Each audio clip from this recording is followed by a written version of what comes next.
Ragam suku dan budaya hadir di tengah-tengah kehidupan, memberi warna, memberi asa, serta menciptakan perbedaan istimewa antara merah dan putih, membangun persatuan yang gagah di tanah sejarah. Saya Dohan Mandela, selamat datang di Dogo Talk.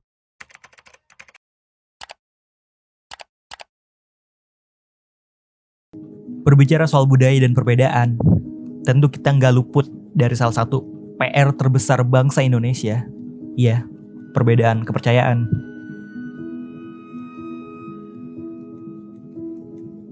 Undang-Undang Pasal 29 Ayat 2 menyatakan bahwa negara menjamin kemerdekaan tiap-tiap penduduk untuk memeluk agamanya masing-masing dan untuk beribadat menurut agamanya dan kepercayaan itu.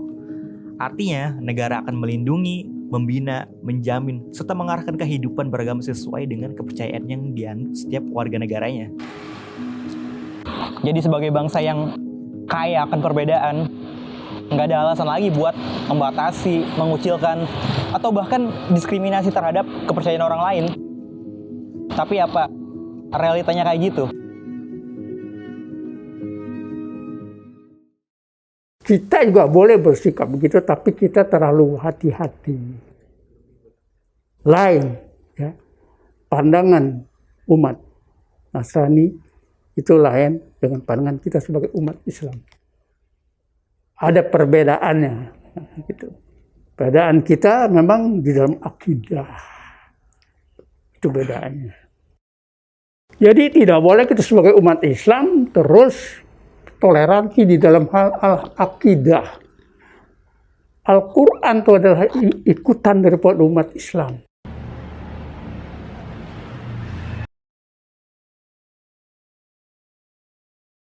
Jadi memang dalam hidup menggereja di Indonesia memang kita tidak bisa lepas dari perbedaan, ya.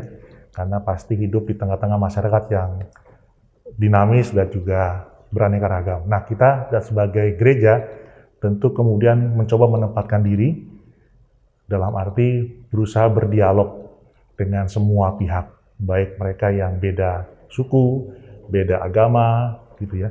Sehingga akhirnya terjalin usaha untuk menciptakan sebuah situasi yang baik di tempat ini.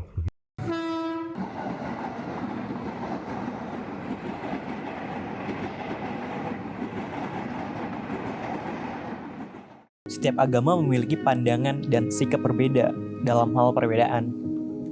Namun kita dilahirkan di bumi pertiwi yang kaya akan keragaman. Jadi seharusnya dari keragaman dan perbedaan ini menjadikan kita hidup dalam harmonisasi seperti apa yang dikatakan oleh Pak Agustino, dan bukan menjadi alasan untuk tidak melakukan hal yang bernilai kemanusiaan seperti diucap Pak Mukti Hamid.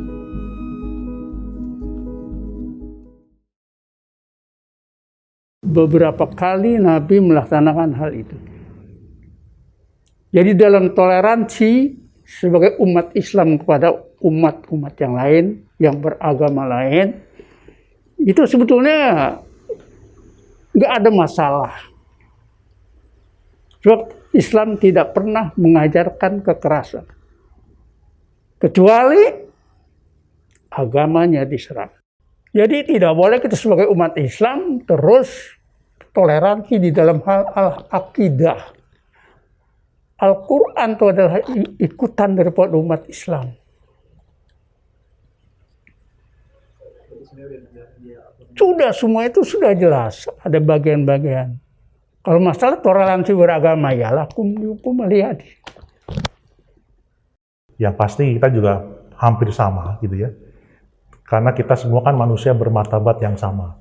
Kita diciptakan secara lengkap, akal budi, punya hati nurani. Sehingga secara kemanusia tentu kita harus punya toleransi. Karena tidak ada juga manusia yang diciptakan yang sama. Orang kembar pun bisa berbeda, gitu ya. Maka memang dalam toleransi, semangat yang perlu dikembangkan adalah semangat menghormati dan menghargai orang lain. Sehingga kemudian kita bisa menerima perbedaan. Nah, kalau kemudian di dalam hal-hal lain, gitu ya, dalam terkait dengan hidup keyakinan beragama, dari kami pun juga kami mencoba menghormati. Di sini ada juga karyawan yang punya agama berbeda. Jadi kami tidak menutup hanya beragama Katolik yang boleh bekerja dan tinggal di sini. Semua terbuka. Nah, kami pun juga memberi kesempatan mereka untuk menjalankan agamanya, keyakinannya, gitu ya, tanpa kami kemudian menuntut dia harus ikut aturan kami. Benar apa yang diutarakan Pak Hamid dan Pak Charles. Bisa kita pahami bahwa sesungguhnya kita yang sejak dulu hidup dalam perbedaan pun bisa bergandengan. Kita bisa saling merangkul tanpa memandang latar belakang. Cinta pada suatu agama memang hal krusial bagi pemeluknya, tapi juga nggak baik kalau berlebihan. Ya, jika berlebihan, kita akan sulit menghargai perbedaan atau bahkan menutup diri terhadap kebenaran lain. Saling menerima dan keterbukaan terhadap adanya umat dengan agama yang beragam, nggak peduli terhadap agama apa yang dianut, setiap orang selayaknya bisa saling menghargai satu sama lain. Hidup berdampingan dalam satu harmoni toleransi. Lalu, toleransi yang ideal di benak kita ini seperti apa?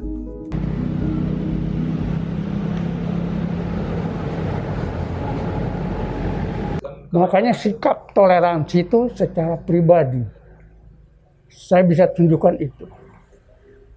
Kalau secara golongan, masih ada manusia yang berpola pikir menurut apa yang dia dapat di situ. Terutama dari lingkungan. Pengaruhnya besar tuh. Sebetulnya enggak. Surat Al-Ma'idah 51 itu menyatakan demikian memang. Jadi kita sebagai umat Islam harus betul-betul menyatakan apa yang dikatakan di dalam Al-Ma'idah 51 itu. Itu memang harus begitu, harus dikatakan itu. Ya, buat saya sih memang dalam perbedaan itu tetap kita bisa mengatakan itu satu hal toleransi juga, gitu ya. Mencoba merayakan bersama untuk kemudian menghormati perayaan yang sedang mereka langsungkan. Karena ikut serta itu bukan berarti kemudian kita mengiyakan apa yang ia imani, gitu ya. Tapi kita ikut bersyukur atas perayaan yang mereka jalankan.